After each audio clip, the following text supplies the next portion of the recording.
Drip, drip, drip. Rain fell from the overcast sky in sporadic bursts, quick, manic showers followed by moments of nothingness. The weatherman on Channel 6 had predicted a calm day that morning, but the woman knew better. A tumultuous storm was rolling in. There was no way to avoid it. Thump, thump, thump. Her heart beat frantically, blood surging through her veins, mixing with enough adrenaline to make her stomach churn. She might have been worried about getting sick if there had been anything left inside of her to give, but no. She was empty. Burying her mother had taken everything out of her. This, on top of that, was too much for her to bear. Boom, boom, boom.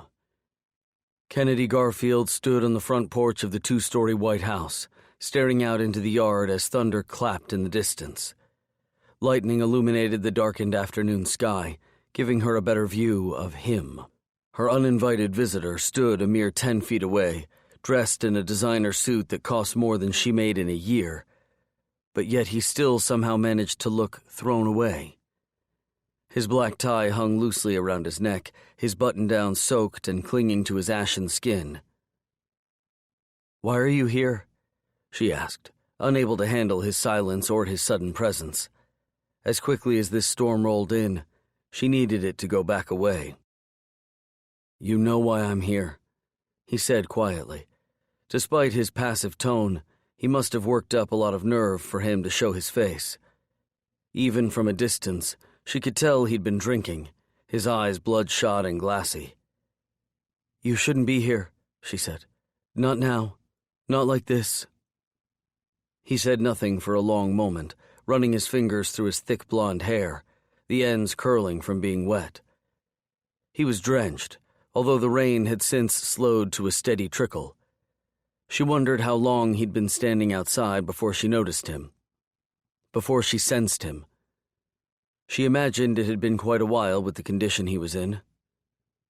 Beep, beep, beep. The yellow cab parked along the curb blew its horn, the middle-aged driver growing impatient. Kennedy nearly laughed at the sight of it. She figured taking a cab would have been beneath him those days. Limos and town cars, with chauffeurs and security, were more his level. Or so she'd heard, anyway.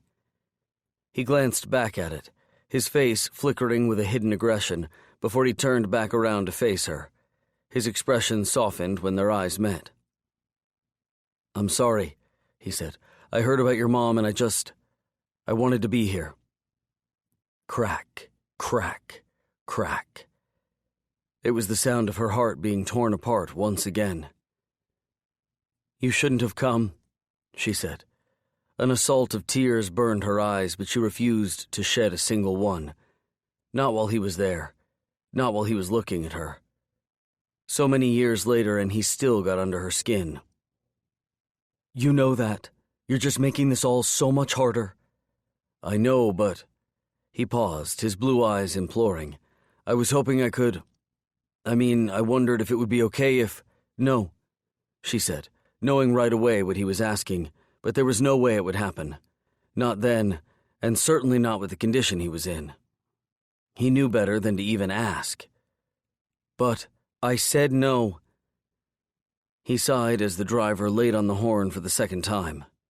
Eyeing her warily, he took a step back and then another, before turning to leave without saying goodbye. They'd already said enough goodbyes to last them a lifetime. Stomp, stomp, stomp. Kennedy stiffened as footsteps stomped through the house behind her, on a mission as they hurried her direction. The front door flung open, a tiny human tornado appearing at her side, wearing a fluffy black dress with her brunette hair and pigtails. Despite all the darkness surrounding the little girl, she was all bows and sunshine, innocence and happiness. And Kennedy would do everything in her power to keep her that way. She didn't need to know more devastation. She was too young to endure that kind of pain.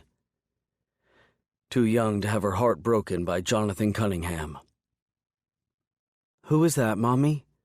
the little girl asked, watching the cab as it disappeared into the storm. "Did they come for Grandpa? Were they Nana's friend?"